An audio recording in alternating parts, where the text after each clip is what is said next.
Dobrý den, mohu se na něco den. zeptat? Určitě. Nakupovala jste na tomto digitálním tržišti regionální speciality poprvé? Ne, už jsem u vás nakupovala.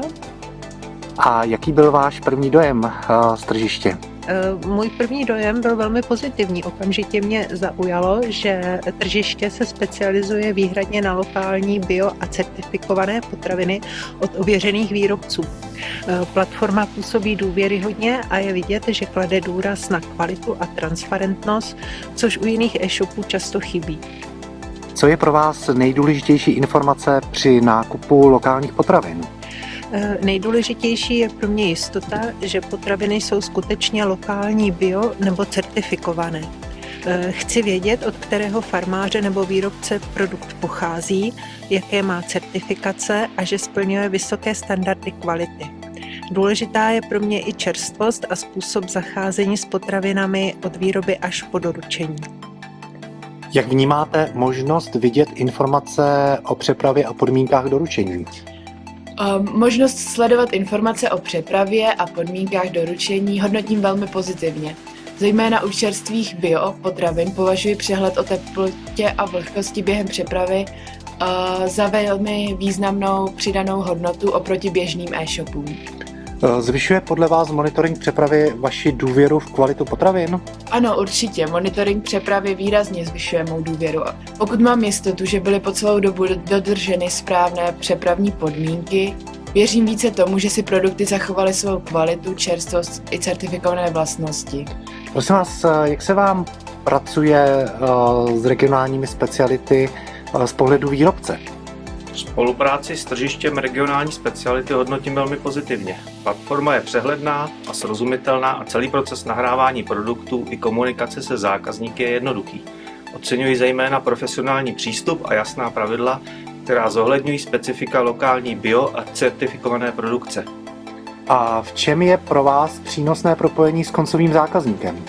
Přímé propojení se zákazníkem považuji za velmi důležité.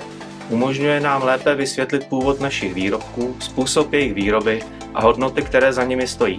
Zákazníci tak lépe chápou, proč jsou lokální bioprodukty kvalitnější a jaká práce za nimi stojí. Jak vnímáte monitoring přepravy vašich produktů? Monitoring přepravy vnímám jako zásadní přínos. Díky sledování teploty a vlhkosti máme jistotu, že jsou naše produkty přepravovány ve vhodných podmínkách. Zároveň to chrání naši značku, protože kvalita výrobků není ohrožena nevhodnou manipulací během dopravy. Co pro vás znamená propojení prodeje a monitoringu přepravy?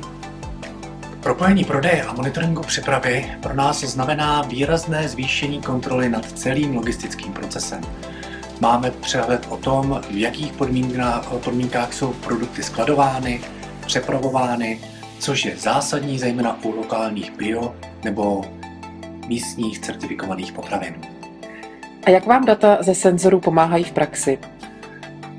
Data ze senzorů využíváme ke kontrole dodržování stanovených přepravních podmínek, především teploty a vlhkosti. V případě odchylek můžeme rychle reagovat a přijmout nápravná opatření. Zároveň nám data slouží jako podklad pro optimalizaci logistiky a zlepšování interních procesů. Vnímáte přínos pro kvalitu služeb nebo komunikaci se zákazníky? Ano, jednoznačně.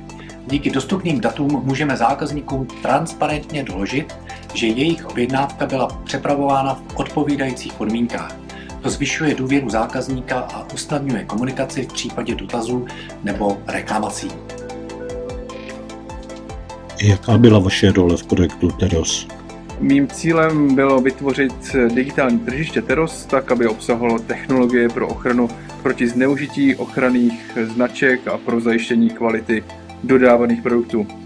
Současně bylo také nutné zajistit, aby bylo snadno využitelné pro zájemce z řad farmářů a dalších producentů a také, aby bylo zajímavé pro zákazníky, kteří mají zájem o lokální produkty a potraviny. Jaké technologie jste tedy využili?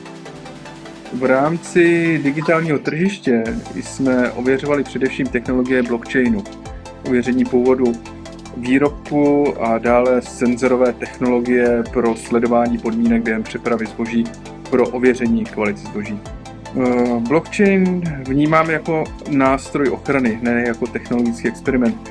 Slouží k tomu, aby klíčové informace o výrobku, tedy původ, identita výrobce nebo certifikace, nebylo možné dodatečně měnit. Zmínil jste senzory. Jakou roli hrají senzory v ochraně kvality potravin? U citlivých produktů nestačí deklarovat pouze původ. Důležité je doložit, že byly správně skladovány a přepravovány. Senzory automaticky sledují základní podmínky během přepravy a poskytují objektivní data, která chrání jak producenta, tak i zákazníka. A tato data jsou pak dostupná pro všechny zapojené strany. A doporučila byste takový systém ostatním? Ano, jednoznačně. Tento systém bych doporučila každému, komu záleží na kvalitních lokálních bio a certifikovaných potravinách.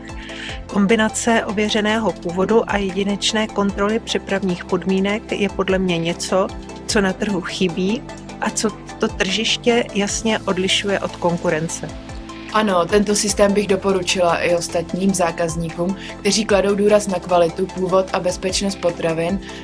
Spojení lokálních certifikovaných produktů a detailní kontroly přepravních podmínek považuji za významnou konkurenční výhodu. Ano, jednoznačně. Vnímám toto tržiště jako řešení, které odpovídá současným požadavkům trhu na transparentnost, kvalitu a udržitelnost. Do budoucna vidím velký potenciál zejména v dalším rozvoji funkcí a rozšiřování nabídky lokálních certifikovaných výrobců.